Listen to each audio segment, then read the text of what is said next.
I completely lost my shit. In all the right ways, right? I lost Oh it. no! When it was the right sort of losing it, because it was in that moment that I realized, oh my gosh, my happiness has nothing to do with my weight. It has nothing to do with this number. Because I was miserable. That was one of the most miserable times in my life. And it was supposed to be the moment of the hallelujah. It was supposed to be like, I made it. I'm good. I got control. I'm in it, right? But I wasn't. Hi, I'm Yegi. I'm an entrepreneur and success coach who wants it all: family, luxury, career, and the freedom to do whatever I want whenever I want. And I'll do whatever it takes to get there. I created the Yegi Project to document my journey and inspire others to do the same. My mission is to change the world by influencing and leading others to do what they love and live fulfilled lives. Hello, hello, hello. Welcome back to the Yegi Project. Today's honored guest is Marla Mervis-Hartmann, who is an expert in love your body, love yourself. And for all of us, even those that we think look thin and perfect and they seem like they love their body, and I'm talking from experience and speaking from friends and family members I know, we all have some insecurities that we work through or that we currently struggle with. So I'm so excited to pick Marla's brain, since this is her expertise and she has overcome from her own story to love herself and her life, and is now living in beautiful Hawaii and is enjoying the sunshine. But before we get all into that, let's have her introduce herself. Marla, who are you and what do you do? Aloha, everyone. Well, I'm a coach. I'm a speaker. I'm a best-selling author of the book Befriend Yourself, and I'm a healer. And I do what I do as creator of Love Your Body, Love Yourself because of my own dysfunction and my own relationship with my body and food. So my story, which I tell in full detail in my book, is it's not a unique story, Yegi. It is something that a lot of people, as you were mentioning, can relate to. The experience of struggling with food. So I was a binger, I was a purger, I was an over-exerciser. I restricted a lot. I did not like my body. Take And us back. When did you first start feeling that way? When did you first start feeling that your body had to look a certain way or that you were unhappy with it? well, I remember as a child having this experience that my body mattered. People would comment on my body at a very young age. And so there Mm, was a moment, I remember that moment. I remember where I was, and I remember being like, oh, my body matters. Oh, I better keep this up. oh, My wow. body Okay. is the way that I get attention. My body is the way that what I got from it, I received love. Now, I came from a very loving family that Yeah, did and not that's emphasize. what's out there. I mean, a lot of media, a lot of subconsciously we're programmed to know and think that it matters, right? So we don't even know, some of us don't even know where that message even came into our minds that, hey, my body matters, my appearance matters. But that's why I just want to dive deep, and you've studied it, you've read a lot of books, you've written a book. Where do you think, in your own opinion and research, that message gets embedded in us? It has been in the fabric of our humanity, especially speaking to women. We have been programmed, we have been inundated that our body matters. What we look like, we speak to little girls. You look pretty. Oh, look what the boys are doing. Oh, look what the girls look like. This isn't just in our minds. There is thin privilege. There is a bias against people who have more weight on them. And if you look at the Mm, studies, it's true. People who look a certain way receive certain benefits. And so we're not making this up. It is real. When you lose weight, people make comments and tell you how beautiful you look, right? That is here. That is in our culture. That is diet culture, and it's systemic, and it's been from the beginning of time that the women's body, and let's face it, women's bodies are gorgeous, right? They are. There's something yes. to be enamored. However, they're not, that's not where we stop. We don't stop there, but because we are just still coming into our power as women and into our power and into our financial power, into our spiritual power, into our authority, this is something we're still getting. And for you and I mean, I'm quite a bit older than you, but there's still this experience of our mothers and our grandmothers who did not have the full freedom that we do. It's not That's that true. long ago. That's true, yes. Now, taking a pause on that, please take us back. I cut you off for your story. So, from a little girl, you've noticed that your body matters. So, when did you decide to kind of take it into your hands and love your body? Well, that was a little while. Let's talk about the dysfunction first. So I spent most of my later high school and college, and then after that in my 20s, completely consumed with what I looked like. And my life got smaller and smaller and smaller. And I thought that if I could control my body and if I can control my food, then my life would be good. I thought that if my weight was a certain size and that I could come to food and control it and not need it as much, that I would feel free. But I was on the wrong track. And I see this time and time again, Yegi. So many people are on the track of thinking that if they get their body a certain weight and if they can control their food, then there's freedom. But that's not how it works. How it works is we create freedom by not needing to control. So Oh, after can I you hit repeat that? Can you repeat that? Because I think for you that's easy to understand, but for me and for our listeners, what does that mean? Can you dive deeper oh, yeah, into for that sure. concept? Because a lot of us think, okay, if I get to X, Y, and Z goal, I'm gonna be happy.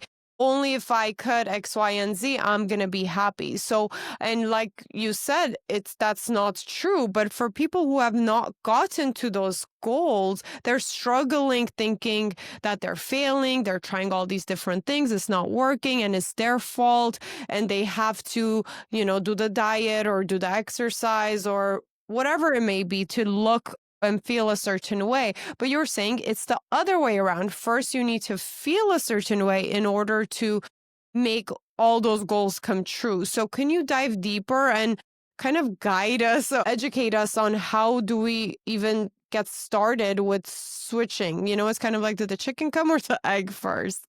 Well, it's a little bit of both. It's a chicken and the egg in the same moment because what we have to realize is that inside diet culture, we are told that if we figure out this diet, then we're going to get this weight and then we're going to feel better, whatever better means to us. We're going to feel more confident. And then when we go back to overeating or have a binge or just get off whatever that diet is, we're consumed with shame. And we think that it's our problem and that we did it wrong.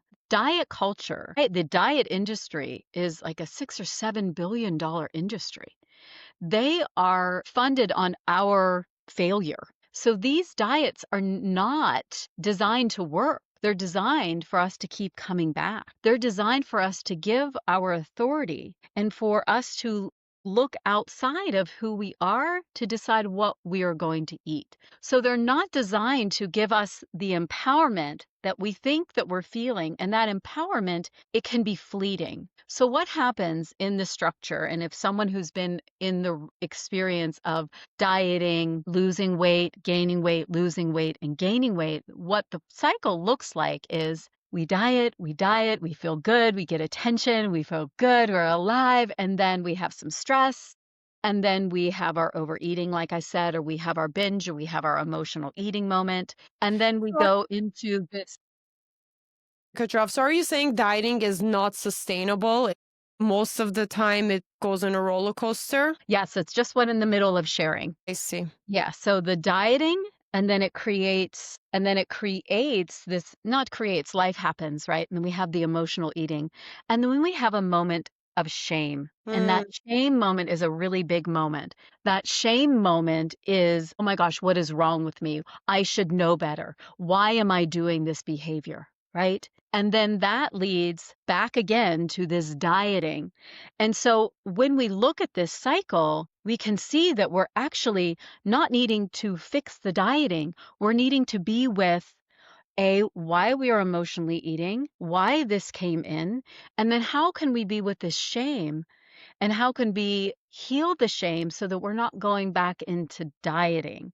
Now, there's a truth to healthy eating. There's a truth to self-care, but what I have seen in myself and all of my clients and all the people in the world who are on that journey where they're dieting and then they're getting off of it, it's exhausting. It Yeah. doesn't lead to the thriving life that everyone is wanting. It didn't lead me there. It got my life smaller and smaller. So we're not even wanting to get this perfect weight to get the perfect weight. What we're wanting is we're wanting to be in a body that is alive and thriving, which is authentic to who we are, not what we think we should look like because what society tells us, so that we can have the business that we want, so that we can show up in our life and in our world the way we know that we want to. So here's the question. How do we do that?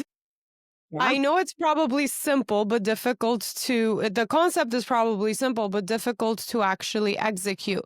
But in your book, the Befriend Yourself, what is there a step-by-step guide? Is there some sort of platform or blueprint we can follow in order to love ourselves and love our bodies? Because from my experience too, I notice it's not the most gorgeous and it's not the most perfectly body shape in society, or however that's defined. People that are successful, I noticed the bigger underlying common denominator is the confidence, or the confidence in people that own the way they look or own their weight. Those are the ones that are really successful or actually genuinely happy with everything, and that other people's opinions don't matter. They're better off in their own personal journeys. But where what are your thoughts about how do people get to that confidence level of acceptance and self-love in order to not let a certain, I don't know, opinion of the outside world get to them and go in that cycle of, okay, I need to diet, I need to look a certain way? So this is a pretty huge concept, and it's not something that is easy, and it doesn't have a step by step because we are complex human beings. And a lot of these experiences about our body are hit us in a deep, deep way. And that experience is belonging. We all want to belong. So it's not even just this vain acknowledgement of our bodies, it's a deep primal experience of wanting to belong, wanting to be Mm. seen, wanting to be loved. That's what we're searching for. So a lot of the food issues come from early childhood where our nourishment, where we weren't nourished by a parent, an authority figure, or we got feedback that we were neglected or we interpreted a situation as we're not lovable. And fill in the blank with any coping mechanism, whether that is food, whether that, gosh, there's so many different ways that we self-medicate. So the work that I do, Yegi, is going deep into the process of figuring out where do each of us are different. Where did we get that experience that my body matters and that food is nourishment? So when we start working on those deeper layers, now we have that person's blueprint to support them in their healing. And sure, we would all want to just be able to feel confident. Let's just step into confidence. But that is bypassing all these moments and all these vulnerabilities and sensitivities that are like, oh, I don't feel safe here. I don't feel safe in this body. I don't feel safe to share myself. I wish I could be what that woman is and how she's holding herself. But those moments of vulnerability are the parts that need to be seen and loved and cared for. So the work that I do with people is guiding them into these beautiful moments with themselves to care and love themselves. And that deep work, working with the big T trauma, the little T trauma, is what connects the dots to the food and to and to our body image. I see.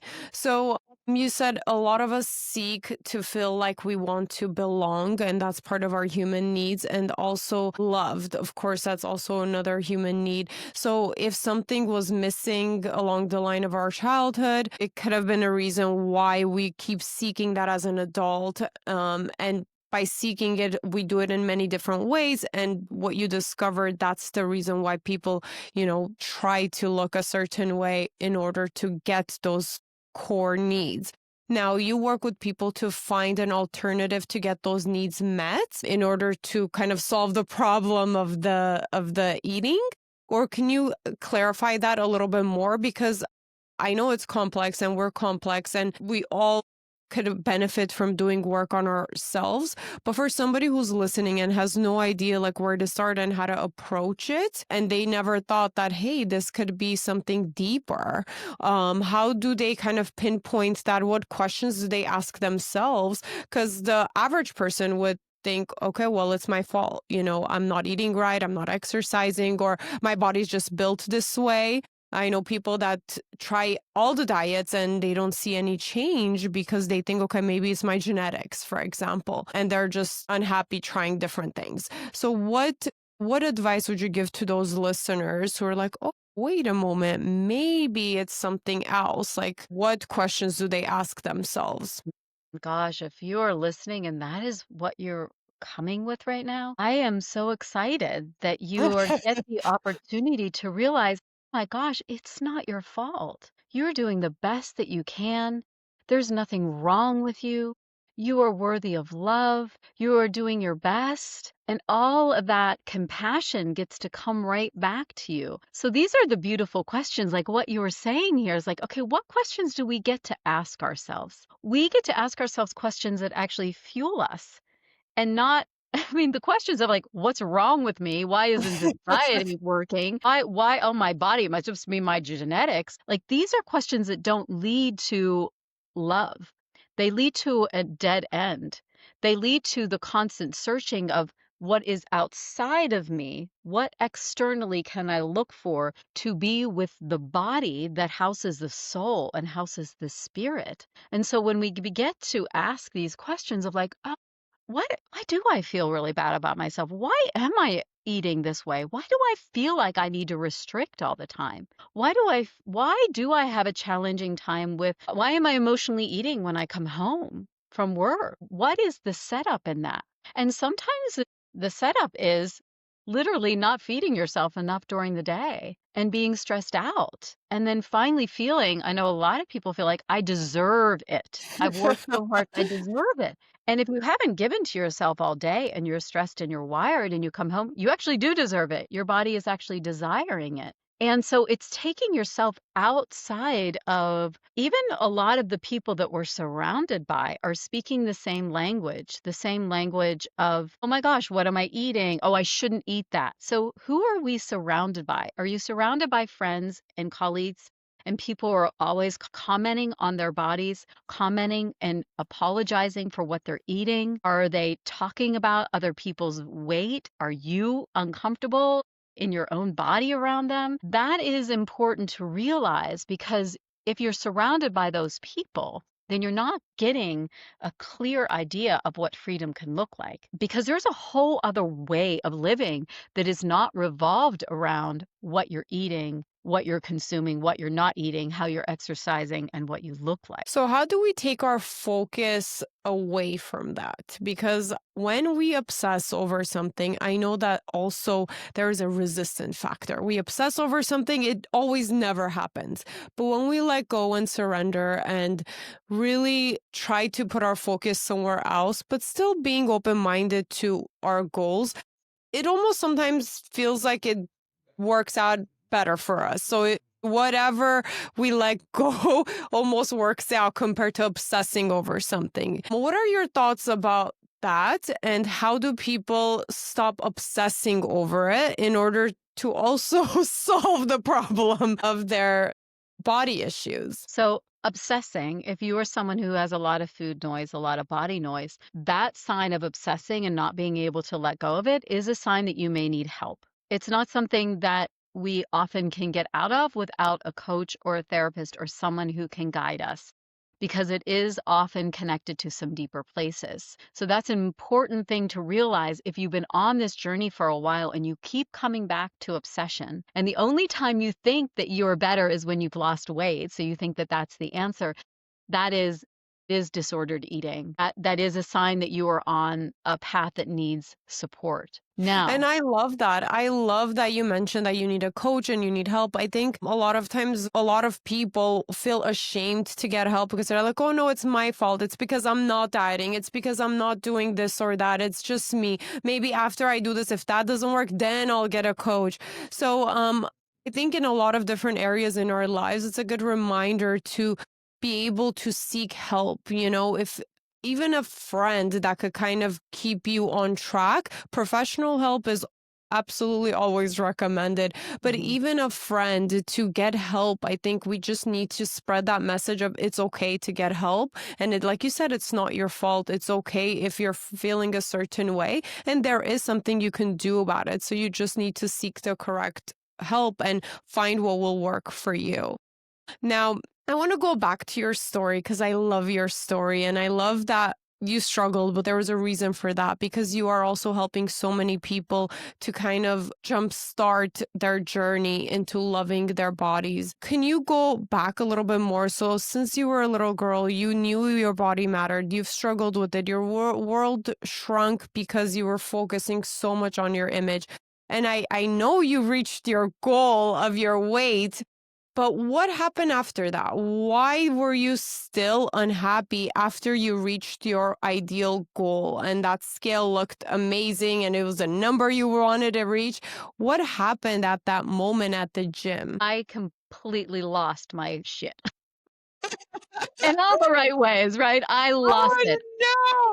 It was the right sort of losing it, because it was in that moment that I realized, oh my gosh, my happiness has nothing to do with my weight. It has nothing to do with this number, because I was miserable. That was one of the most miserable times in my life. And it was supposed to be the moment of the hallelujah. It was supposed to be like, I made it. I'm good. I got control. I'm in it. Right. But I wasn't. I was the thinnest I'd ever been, and I was the most miserable. So it was that rock bottom that led me to realize that I needed help. I Mm, needed help, and the help that I needed was not physical. It was an emotional, it was a spiritual remedy that I needed. And so that led me on a long journey to heal my relationship with my body and my food. And this is the thing. We're in this world where we get this experience where we're just supposed to be able to fix it. We're supposed to look at yeah, some we want an Instagram instant post and gratification these days, but it does not work in every situation. it doesn't. And we don't want to rush it, because when we rush it, we miss the opportunities to love ourselves. And so I got the experience of learning how to love myself. And so I went on quite a journey. There weren't many people like me back then. There weren't people coaching on freedom with food and peace with their body. And most people didn't even realize that I was in such pain, because I looked healthy. Yeah. I looked like someone who went to the gym, she ate well, she took care of herself, she was thin, right? But I was bloody miserable. And so that's the thing. We can look outside of ourselves and see people who we think are okay, but inside there are very much struggling. And that's one of the things I learned, because I started going to these support groups and looking around the room and seeing mostly women with different body types, different sizes, different demographics, all with this same experience of feeling trapped in their body and trapped around food. And to be able to have a language around that and to be able to speak. And this is the thing, as far as support, we need to get the right support. We don't want to go to our friend and commiserate and both of us say, I hate my body. I know, right? We need the person who gives the hope. And so I began this journey of healing, and it took a while, but there was this moment where I'm like, oh my gosh, I'm good. And So you everything seeked that I help, learned, you went to support groups, you seeked help, you read books and all that in order to slowly work on your mentality about this subject. I Is that kind of how it learned happened? when I was in it, I had learned Reiki. And Reiki is a spiritual and healing modality. And it's a How did that channeling. help? I'm going to tell you all about it. that helps you to connect with universal life force energy, with the energy of love. And that was so important to me as someone who grew up in, going to church and having a deep longing for God. I was so far away from that because I was so consumed with my body and my food. And then when I found Reiki, I found access to a love that I wasn't able to access for myself. I couldn't Mm, conjure up the self love. And so by learning this healing modality and being able to apply that and to have a tool for myself to deal with stress, because that's how I dealt with everything that came my way. If I was stressed out, I ate. If I had a feeling, I restricted. And to have another tool. And so what happened with Reiki is it opened up a whole world for me, a world mm. learning how to connect with myself as a spiritual being, to connect with love, to feel myself, to feel my body, to be in my body, to begin to trust myself, to heal my sexual traumas, to allow for more pleasure, and to realize that I wasn't just a body to look at, but I was a body to feel and to experience life. Wow. And you asked me, and I didn't get to answer it fully when you asked, like, how do we move from obsession? How do we move from like doing something to letting that go? And what I have found is that those moments where I had so much energy that I wanted to fix something, right? When we want to fix something, our body, our weight, we have a certain momentum. And I would have this momentum to fix something. But I would take that momentum and I would move it over into the right channel and I would move it to how can I love myself? How can I care for myself? So I was still taking an action. The action was more loving. I So for see. someone who's obsessing about something and they're like, I need to do something, I need to do something. And I say, well, don't do it because you're too obsessed. That doesn't work. We need to do something that So now is serving channel you. the energy to a better tool or better Absolutely. outlet for yourself. Absolutely. And for you, you found Reiki was one of the tools that helped you channel that energy in the correct form. Yeah, I felt that it opened up a whole world for me that brought in so many understandings and realizations. And it is what brought me into realizing that my issues needed more than just my little self, needed other people because we need healing and we need to be seen by other people. Yes. Because We food and really do body need stuff each other. We're is all connected some way or form. I really believe in that. And I think that's why a lot of times, if there's people in the room with different energies, a lot of negativity, you also feel it. Or if somebody's really positive, you may not realize it, but you say, oh my God, I love your energy, or I love you, because you're feeling all that energy. And we're all somehow have an effect on each other. And I love that you mentioned that surrounding yourself with the right people. So if you have friends that are also struggling and only complaining with you about the same issues, probably try to find a support group that is looking at things in a different way, right? Or the right, I guess, looking at it from a different angle. And what happens is people will come to me and they'll be like, "I'm so ashamed to share this. I can't even believe that I'm doing this." Or in the groups that I hold with women and they get to hear each other's stories and then women get to say, "Oh my gosh, me too." And there's something so powerful because these places hold a lot of shame. What is Mm, wrong with me? Why am I doing this? I should know better. And yeah, when but we should someone celebrate it that we're doing something positive about it. yeah, but in those moments where we're alone and we're binging, and then to be able to come to someone, like a client will come to me and say, "This is what I did." And I'll say, "And you're still lovable. It doesn't matter." Like, "And don't worry, girl, like, I've been there. I've done that times 100, and you're not alone in this." And that is the important thing for people to realize is that they're not alone, and their shameful moments does not make them shameful. They're still loved. They're So still what worthy of love. I love that you're saying that. What are the 3 key things you want our listeners to know if they're listening and thinking, yeah, but I still hate the way I look, for example? What is the three key takeaways, maybe from your book, that you want them to know today? So, one of the concepts that I like to talk about is the fact that the difference between liking and loving our bodies. So, you What don't is have the to difference? like your body. You don't have to look in the mirror and like what you see. There are moments where I do not like what I look like, and I have a preference.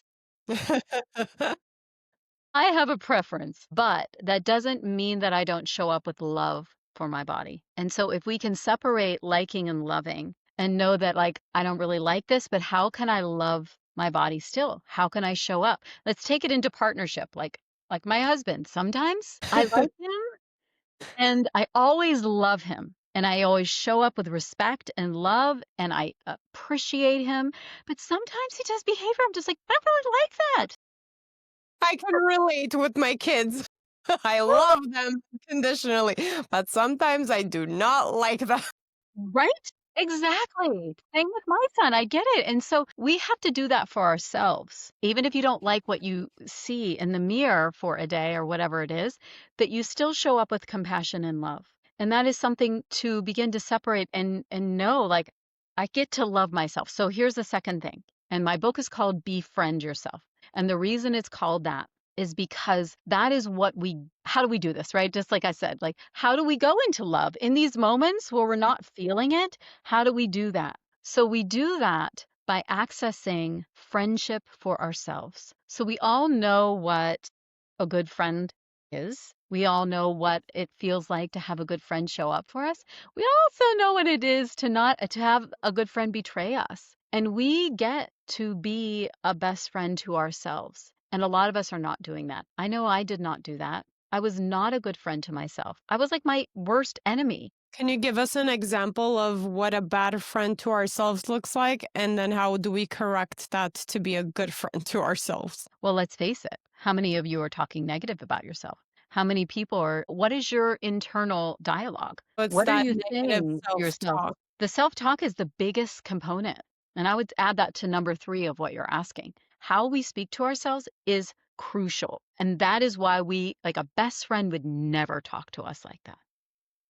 So, how do we correct it when we catch it? I Yeah, think that's that's the what hard part. I was just about ready to answer that. So what do we do? So lots of times we have that like it's like going, you can't stop it, and you feel like you're crazy, right? Like, oh my gosh, just stop. Stop it, right? Now, Yeah. we can look at, I mean, we could do a whole interview on this, but there are different ways to look at self-talk. And the one is really being like, knock it off. We're not going there. That's not kind.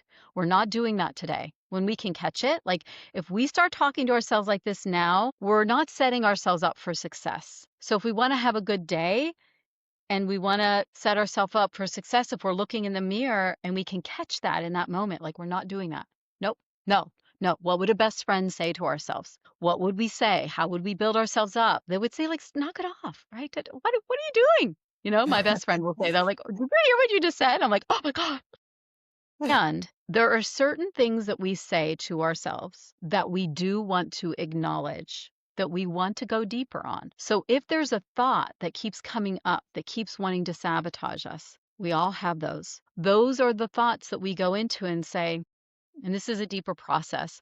Who is here right now? What does she need? What does he need? What is this voice inside of me? What are they afraid of? How do they need support? How do they need love? And that is where the deep journey happens, is that these thoughts that we have that are so mean, they're actually trying to support us and keep us safe. But we just look at them as like, I'm so mean to myself, but there's a reason. So if we go into, and this is why we need a coach or someone to work with, because they can help us to figure out what that voice is and track it back into something deeper. And when we work with that voice and we get to the root of it and we change that, that is when our life changes.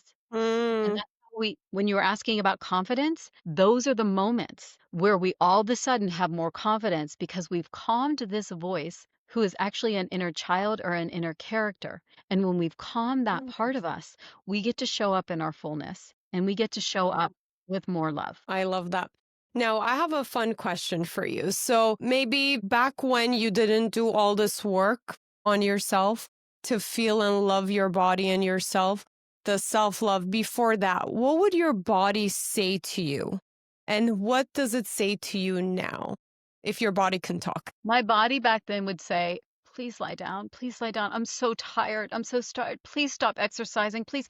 Why are you eating that? You're so gross. I can't believe you would eat that. That food. Didn't you just eat? I'm You are hungry. I'm ready for hungry. this I'm question. hungry. I'm hungry. I'm hungry. I'm hungry. You're not hungry. Yes, you are hungry. Yes, I am hungry. That looks really good. Oh, I'm gonna eat that really, really fast. Oh, I can't believe I ate that. Oh, I need to exercise. No, you don't. You're tired. Like, yeah, that's all. I mean, I could just go on and on. The insanity and the this And what now. would your body say now? My body would say now, "Are we hungry? Huh. Yeah. Yeah, I think I'm hungry. Oh, no, wait. I think I'm just thirsty. Let me get something to drink. How's that feel? Oh, yeah, that feels good. Yeah, I'm good. Yeah. Oh my gosh, I think I need a nap. Oh, but we were going to exercise. We were going to go for a walk. No, we're going to nap first. When you just lie down for a little while, take a little nap, and then see how you're feeling." Right? I really want that. That piece of chocolate, that looks really good. Oh, are you sure? Yeah. Yeah.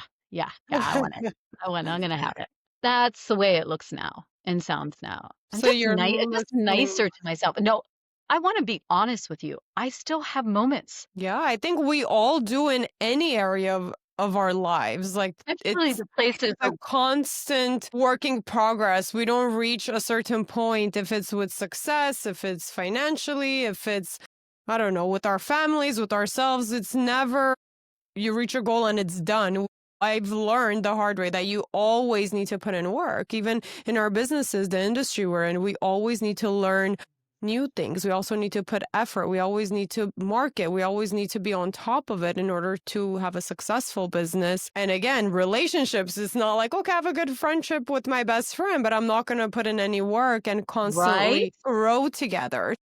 I love that you mentioned that because just even knowing that, hey, it's just going to become part of your life, doing these things for yourselves or getting the help and the coaching or buying a new book to read. It's all super inspirational to keep working on ourselves. And that's what I love. And I love to share that no matter what area in our lives. I love the growth factor. And that's why I do this podcast, honestly, to even like spark an interest in people's minds. Hey, like this is a problem, but look, I don't have to struggle on by myself. I have a coach, I have a book, I have resources out there or different things that I can at least try. So I really appreciate you for coming on the podcast and sharing that and being a resource and writing the book, because I'm a big reader and a lot of different things in my life I've gone through because of a lot of different self-help books. So thank you for putting that out in the world in the first place and being on the podcast to share about it. Thank you for having me. Yeah, Of what a course. rich conversation. Yes, yes, yes. Now, some other fun questions. If you had a magic wand, I think I might know your answer, but what's the first thing that comes to your mind that you would fix in the world? What with a magic wand, boom, it's changed. I would want people to be safe. I would want Okay. people to feel safe and to be safe, to be in environments that are safe, for their life to feel safe, for them to live knowing that they're safe and they're loved, that they're worthy of love, that they don't have to fight for love. That worthiness is here. It's living inside of them and that they live from that place. That next question. What do you hope people see or think when they look at you today? And how was that different before all the work you did? I want them to look at me and be inspired to care for themselves and love themselves. I want my journey to be a symbol of self love, self nurturing, self expression, self growth, and connection to spirit and God. Once you shifted your view on self care, self love, how did your life change? I don't think we concluded your story. So you were at the gym, you hit your goal weight, you're very unhappy. An idea sparked, wait, I need to dive deep. You did all this work. What happened next? Well, where I am today, after all of that work and after helping other people, is I don't believe the lie anymore. If I am having moments about my body or moments with food, I don't believe that it's actually about my food anymore or my body. I know that if something comes up, that there's something deeper. It's a sign to me that I see. I need to tend to myself. This is the thing, we all have coping mechanisms, every one of us. And when we are leaning into one, we get to look at that coping mechanism as not our nemesis, but as our friend telling us that there's something deeper we need to tend to. So Oh, that's where I am wow. right now. And yeah. That's beautiful. Honestly, that just is a light bulb. Yes, take it as a clue. Change something in your life, or at least, work on it. Nothing changes magically. But Marla, thank you so much for your time. I just want to say I've enjoyed this conversation so much, and I think it is such a hard subject to talk about, but I love how we approached it, and I love that there are resources that our listeners can continue educating themselves about this topic. But before we sign off, can you please let them know where can they find you, where can they pick up a copy of the book, and what are your last words of encouragement for our listeners? So first up, you can get my free Breaking the Cycle of Emotional Eating course. It's free. It's quite packed. I highly recommend that if you're struggling at all, that you go there and you get this Start gift. there. You start there. No, you can also get my book. There's also an audiobook that's on Audible. It's on all the places you can get an audiobook. It should all be coming out like within probably the moment. So check that out. Of course, it's on Amazon, all the places. Befriend yourself, finding freedom with food and peace with your body. And then what I would like to leave you all with today is just thinking about what is one thing that you can do for yourself that is leaning into being a better friend to yourself today, in this moment. How can you lean into that a little bit more? One step, because that's all we have is this moment. And so we just get to have one moment after another moment after another moment. So just All right. start with one. I love that. Be present and focus on one thing at a time, my way of One. being. Or else it gets too overwhelming when we think about too many things or things about the future. Well, thank you again so much. And thank you to our listeners for always tuning in and being part of our community. And until next time, bye. Bye. Thank you for listening. Please rate and review this podcast. Follow and engage with us on social media under the Yegi Project. And if you're interested in being a guest, email info@theyegiproject.com. And don't forget to subscribe so you don't miss out on any future episodes.